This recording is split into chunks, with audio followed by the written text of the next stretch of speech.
They might be too. How are you kids doing today? Tired. You're tired until you're rubbing that into your one side.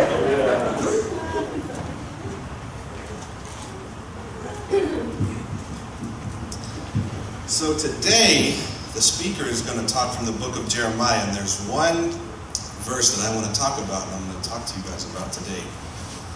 It says, "Before I formed you in the womb, I knew you. Before you were born, I set you apart.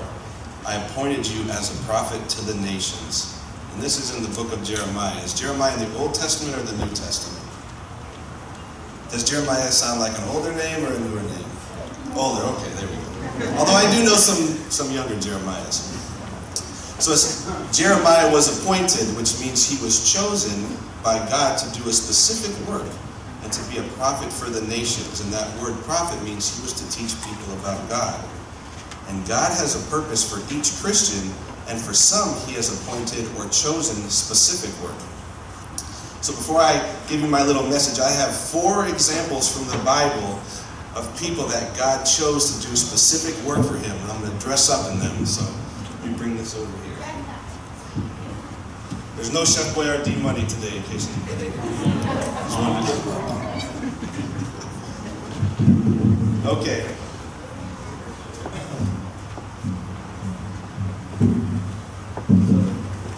And this might be the only time that you can wear a sleeveless shirt at church, but it's supposed to be a muscle shirt, so just the muscles aren't there, just okay, they used to be there. So let's see. Okay. So, you kids tell me, put this on. Okay. This person is mentioned in the book of Judges and had long hair and was very strong. And you weren't supposed to cut his hair. Who knows who that is? You can say it out loud. Say it. I heard it. Say it. Or somebody said it. Help him out. Samson. Okay.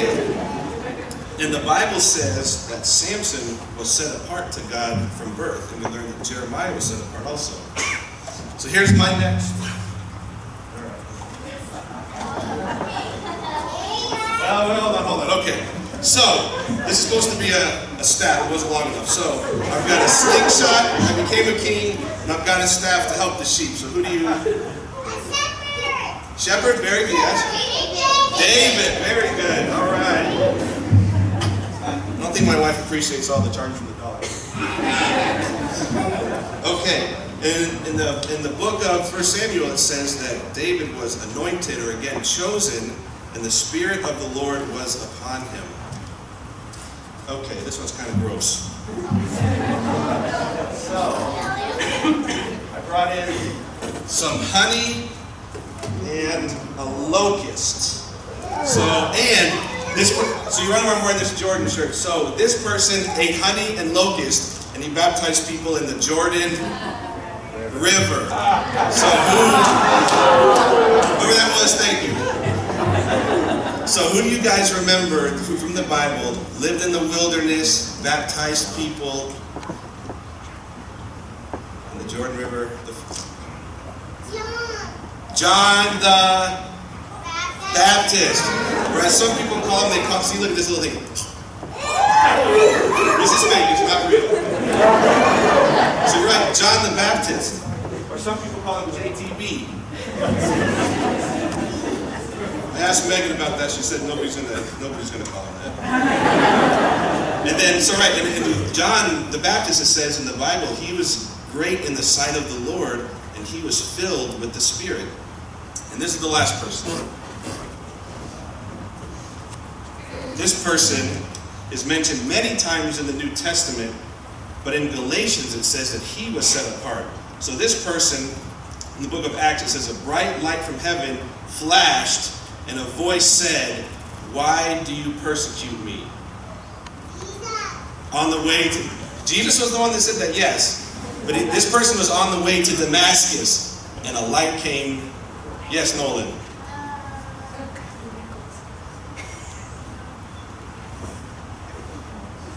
Somebody want to help him? This person had two names. His name was something, and then it changed to something, but it rhymed. It went from Saul, Paul. Very good. So this is the. So, and the Bible says that he was set apart from birth. So you guys did a very good job. So we got Samson, David. I don't know what this is. David there, John the Baptist, Jordan River, and Paul. So you guys did a great job of that. And you all are young, but God could be calling you. Just like Jeremiah was appointed by God, and God set him apart, the Bible says that God knew him. And isn't that exciting that God knew Jeremiah, but God also knows all of you, and God knows everybody out here. God knows each one of us, and he has a plan for you. But until God makes that plan clear to you, there are 4 things that I want you to remember to do. You guys think you can do that? Okay, so let me ask you this question. If you're running around in your house, what do your parents tell you to do? Stop running around. Okay, what's another word for the opposite of run? Slow down, right. When I'm driving in the car, Peyton Colson asks me if I'm driving the speed limit, and most of the time the answer is yes. But if it's not no, they say, slow down. If you all are trying to read too fast in school sometimes and your words are getting mixed up, your teacher might say, slow down. So that word slow is what I want you guys to remember. And when you see a sign that says slow, I want you to remember these 4 things, okay? So I have a sign here that says slow. Okay.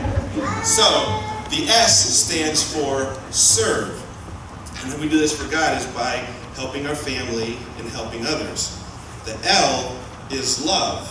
We need to love God, love our families, love our brother, our sister, our brothers and sisters, mom and dad, even though... Okay, so you only love your sisters then. Thanks for keeping me on the right track. The O stands for obey. Obey God. And who are some people in our families that we need to obey? Your daddy, yes. Just daddy, or you need to obey your mommy too? Mommy too, okay, that's good. So we have to obey God, we have to obey our parents, because the Bible says that children obey your parents in the Lord, for this is not left, but right. Good job. Obey your teachers, especially your teachers here at church. Those are the very important ones we need to obey. And then the W stands for worship. And like you guys are in church this month, and I think maybe part of next month, and you're worshiping with your voices. You get to sing to God. But you can also sing in Treehouse, you can pray, and you can thank God for things. And you can worship God wherever you are. So S stands for serve. L stands for O stands for, and W stands for, okay, what does O stand for? W, L, love, S. Very good.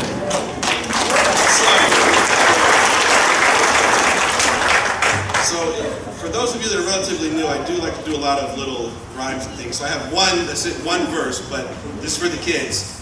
So kids, if you're not sure and you don't know what to, oh, hold on, that doesn't rhyme. If you're not sure and you just don't know, don't remember the word fast, but remember slow. Okay, very good. Okay, you guys can go back to your seats now.